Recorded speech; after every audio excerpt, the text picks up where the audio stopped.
Effectivement, la 5G, c'est une révolution puisque c'est plus de débit et des temps de latence beaucoup plus faibles. Et donc, ça va entraîner un tas de nouveaux usages. On peut citer par exemple le véhicule connecté qui va permettre aux voitures de se conduire toutes seules. C'est extrêmement impactant puisque plus on a des nouveaux usages, ça ouvre des nouvelles opportunités, mais ça ouvre également des nouvelles vulnérabilités. Si je reprends le cas de la voiture, si tout d'un coup le trafic à Paris s'arrête parce que les réseaux sont coupés, on voit tout de suite que ça peut être très impactant. Oui, alors elle peut le faire de deux manières.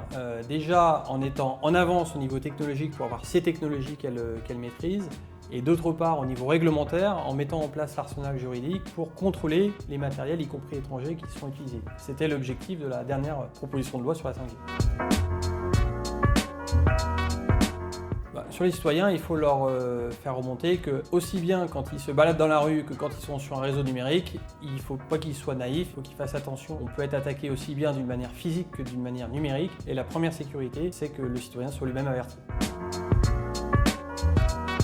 Si j'ai un conseil pour vous, c'est plutôt d'être curieux, de vous intéresser à des sujets. Vous serez très bon quand vous travaillerez sur les sujets sur lesquels vous êtes passionné.